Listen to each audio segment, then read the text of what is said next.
Okay, so for today for fluency, you have to write each expression in the correct answer space to show sums, difference, products, and quotients less than 100 or those that are greater than 100. So what you're going to end up doing is you're going to solve all four of these problems, and you're going to be placing, if the answer is less than 100, you place it in the less than 100 box.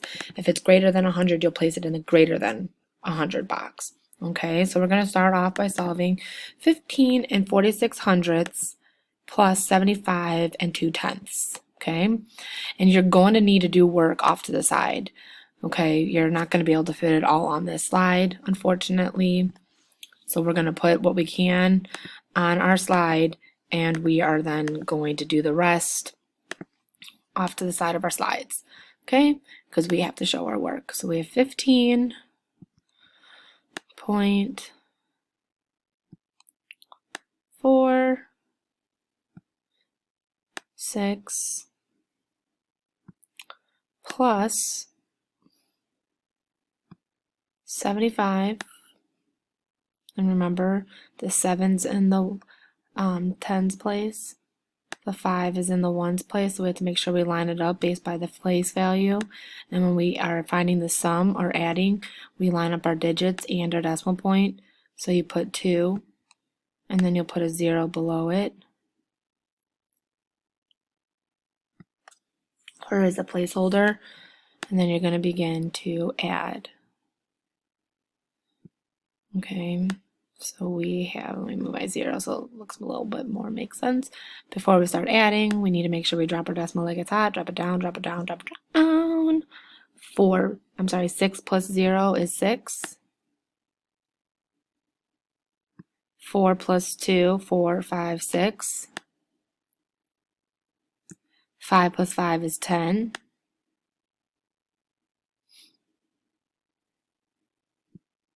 Bring up the 1. 7 plus 1 is 8. 8 plus 1 is 9. So we have 90 and 66 hundredths. So really, when you're determining if it's less than or equal to or greater than 100, just look at your whole number. So the number that is before the decimal point. So you have 90. 90 is less than 100. So I'm going to put that expression, 15.46 plus 75.2, in the less than box. Okay, so now we're going to do 815 divided by 5. So I'm going to start off by dividing. The number that comes first is the number that goes inside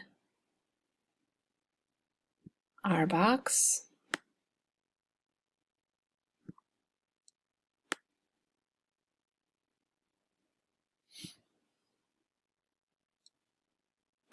The number that comes second goes on the outside of our box. Okay, so looking at this, we have 5, and we put our times sign above the 5 because we know we're timesing it by. 5 times what is going to get me close to 8. So on my scrap piece of paper, I'm going to write my multiples of 5. So 0 times 5 is 0, 1 times 5 is 5, 2 times 5 is 10, 3 times 5 is 15, 4 times 5 is 20, 5 times 5 is 25, 6 times 5 is 30, 7 times 5 is 35, 8 times 5 is 40, and 9 times 5 is 45. So now that I have that written down off to the side on my scrap paper, I'm going to sit here and now begin to divide 815 divided by 5. So 5 times what's going to get me close to 8? Well, I'm looking at my answers. 10's too big, so it has to be 5 times 1. So I'm going to take my 1, place it over here. So 5 times 1 was 5. And then I subtract.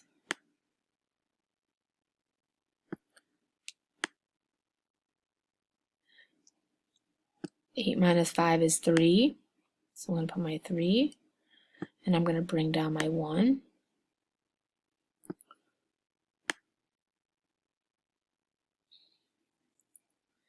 5 times what is going to give me 31. So I see 35, 7, so that's too high. So I need to do 6, which is 30. So I do 5 times 6, which gives me 30. So I put my 30 down here, lining up my digits. And then I have to subtract. 1 minus 0 is 1. 3 minus 3 is 0. And then I got to bring down the 5.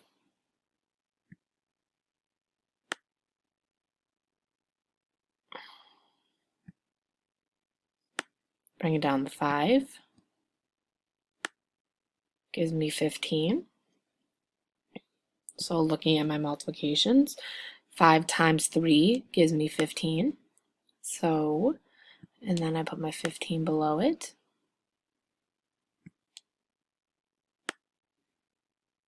And when I subtract 15 minus 15,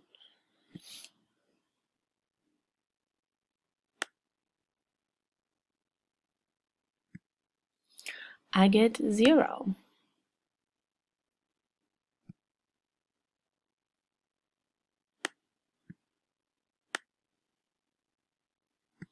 So 163 is greater than 100. So I'm going to put 815 divided by 5, and we can do the slash for that because the slash still means divide. So we can divide. So the next one we have is 154 and 67 hundredths minus 28 and 27 hundredths. So I'm going to actually go off to the side over here for you to do that. So I'm going to start off with 1. And I'm going to slide this over so you can see it. 1, 5,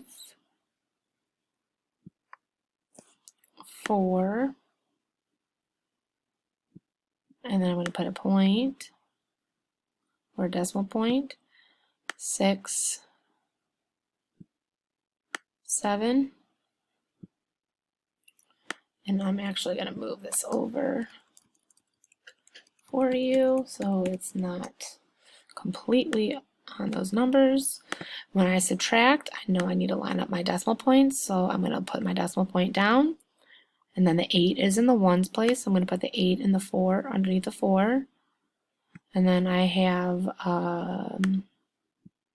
the 2 in the tens place. So I'm going to put the 2 underneath the 5. And then the 2 is in the tenths place. So that's under the 6. And then the 7 is in the hundredths place. So I'm putting the 7 in the hundredths place underneath the 7. So now I'm going to begin to subtract here. I'm going to start to subtract. Before I start subtracting, I got to make sure I drop my decimal point down like it's hot. Drop it down, drop it down, drop it down. 7 minus 7 is 0. 6 minus 2 is 4. 4 minus 8 I can't do, so that 5 is going to become a 4. And the 4 becomes a 14. 14 minus 8 is 6. 4 minus 2 is 2. And then the 1 just gets brought right down. So your answer for this problem is 126 and 40 hundredths, which 126 is greater than 100. So I'm going to put that expression into the greater than side. And then lastly, I have 19 and 5 tenths times 6 and 8 tenths. So when I'm multiplying, I know I write the number as if there's no decimal point. For that, I had to take the phone call.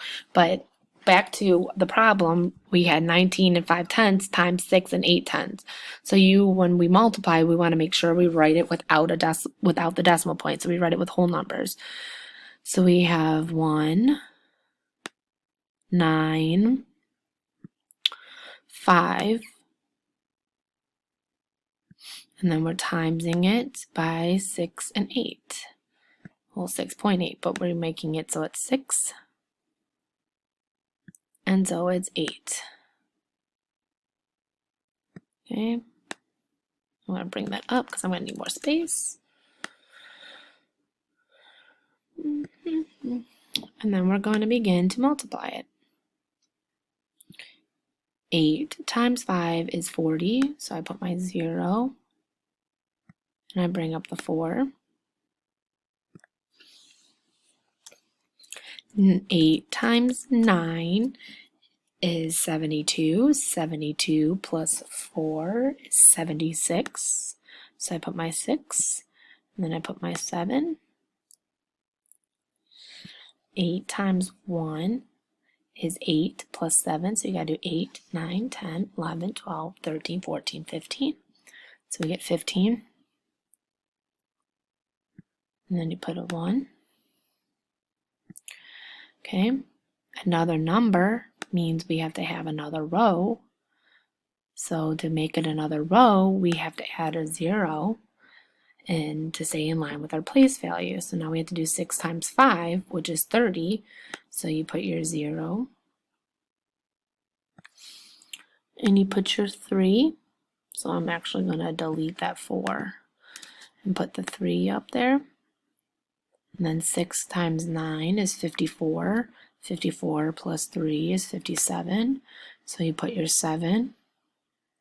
I'm going to delete that 7 because we're done with that. And then I'm going to put my 5.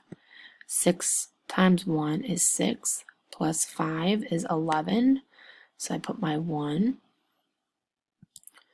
And I put my other 1. And I add my two products together.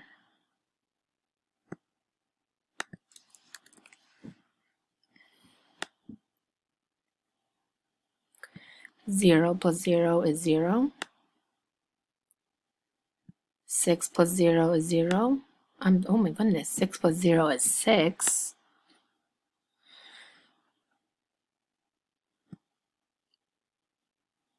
7 plus 5 is 12.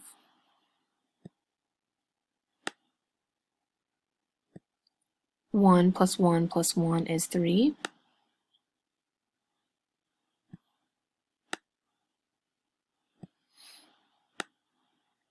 And then 1 plus the 0 is 1.